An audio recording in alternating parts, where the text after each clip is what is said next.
अस्सलाम वालेकुम। मेरा नाम प्रोफेसर डॉक्टर फारिया उस्मानी है। मैं जर्नल एंड ब्रेस्ट सर्जन हूँ। आज का जो टॉपिक इस महीने के हिसाब से है, जो कि अक्टूबर का महीना है, दुनिया भर में जो है वो ब्रेस्ट कैंसर की अवेयरनेस का महीना मनाया जाता है। और इसमें जो है हम ब्रेस्ट कैंसर क्या है, हर गांठ हर लम्प जो है वो कैंसर नहीं होता, लेकिन लोगों को दिखाना चाहिए।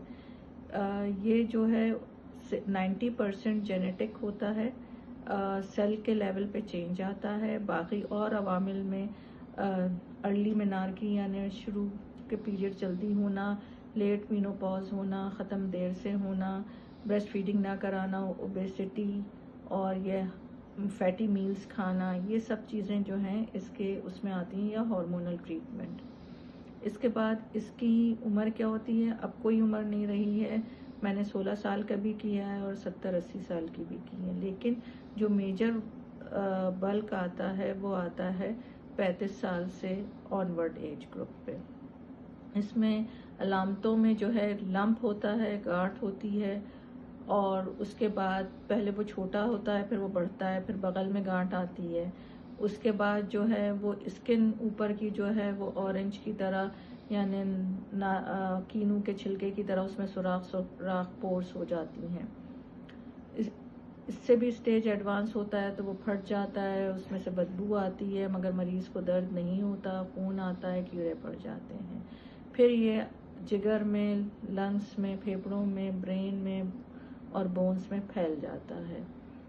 इसके तरीक़ा इलाज के लिए ये है कि सबसे पहले तशख़ीस में सबसे पहले हर औरत को चाहिए, हर लड़की, हर औरत को चाहिए कि वो अपने जब माहवारी ख़त्म होती है, वो नहाती हैं, तो अपना ब्रेस्ट का खुद क्लॉकवाइज या एंटी क्लॉकवाइज मुआयना करें और बगल में भी देखें। अगर कोई गिल्टी महसूस होती है तो फ़ौरन डॉक्टर को दिखाएं, लेकिन उसके लिए बेहतर है जनरल सर्जन या ब्रेस्ट सर्जन को दिखाएं, क्योंकि ताकि बर वक्त तशख़ीस हो चुके। छोटी गांठ होती है तो उसका गांठ निकाल के या उसकी बायोप्सी करके, बायोप्सी जो है वो कोई ऐसी ख़तरनाक चीज़ नहीं है कि जिसे कहें कि बायोप्सी की वजह से ये मर्ज़ फैलता है। सिर्फ वो एक इसी तरह का टेस्ट है जैसे आपका ब्लड का टेस्ट होता है, इसी तरह से वो टिश्यू देखते हैं जिससे 100% कन्फर्मेशन होती है कि है कैंसर है या नहीं है। उससे पहले अल्ट्रासाउंड और मेमोग्राम कराते हैं। अल्ट्रासाउंड जो है वो 35 साल से कम उम्र ख़वातीन की होती है, और उससे ऊपर का मेमोग्राम, क्योंकि ब्रेस्ट डेंस होते हैं तो अल्ट्रासाउंड की यील्ड अच्छी आती है। 35 साल के बाद जो है थोड़े लूज हो जाते हैं तो मेमोग्राम की यील्ड ज़्यादा अच्छी आती है।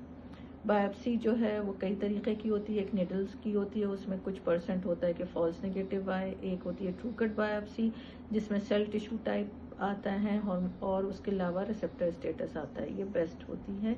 और फ्रोजन सेक्शन बायोप्सी जिसमें उसी वक्त लंप निकल के जाता है और आधे घंटे के अंदर पैथोलॉजिस्ट बता देता है कि ये कैंसर है या नहीं, और अगर कंप्लीशन ऑपरेशन करना है तो वो उसी सिटिंग में हो जाता है।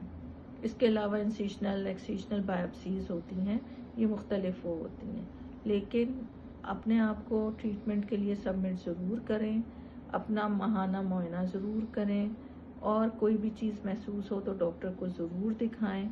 इसके अंदर जो है जो भी डॉक्टर एडवाइसेस देते हैं उससे वो नहीं। इसके ट्रीटमेंट में एक ही होता है कि पहले कीमोथेरेपी की कुछ साइकिल दे के उसका साइज रिड्यूस करके फिर ऑपरेशन, फिर कीमोथेरेपी, साइड बाय साइड जो है वो हार्मोनल थेरेपी और रेडियोथेरेपी चलती है। लेकिन अगर कभी ये भी होता है कि पहले पूरा ब्रेस्ट रिमूव करके उसके बाद कीमोथेरेपी देते हैं, जिसको एडजुवेंट कीमोथेरेपी कहते हैं, और रेडियोथेरेपी और हार्मोनल थेरेपी। ब्रेस्ट निकलने की वजह से परेशान नहीं हों, ये ना सोचें कि कोई अधूरी औरत हो गई है या उसकी वजह से नहीं। जिंदा हैं तो इन सब चीज़ों की, जैसे कि किसी का हाथ नहीं होता, पाँव नहीं होता, तो लेकिन ज़िंदगी की सबसे बड़ी वैल्यू है। उसके अलावा मसनूई छाती बन जाती है, एक्सटर्नल वेयरिंग ब्राज होते हैं, अंदर से इम्प्लांट डाल सकते हैं, और इसके अलावा फ्लैप लगा सकते हैं, फैट ग्राफ्टिंग कर सकते हैं। बहुत सारे तरीक़े होते हैं जिससे किसी को भी पता भी नहीं चलता और वो देखने में भी बिल्कुल नॉर्मल जैसी छातियाँ होती हैं। ये सोचना कि इसके बारे में बात करने से, इसका नाम लेने से, ब्लैक ब्रा पहनने से या ऑपरेट हो जाने से ये मर्ज़ फैल जाएगा, ऐसा नहीं है। दूसरी बात ये کہ یہ چھوت کا مرض نہیں ہے، یہ کسی کو لگتا نہیں ہے. ہاں فیملی میں ہوتا ہے، تو جن فیملی میں اگر کسی کی امی، نانی، خالہ، پھوپھی کسی کو ہو تو وہ اپنا معائنہ ضرور کرواتے رہا کریں اور اس سے ڈریں نہیں.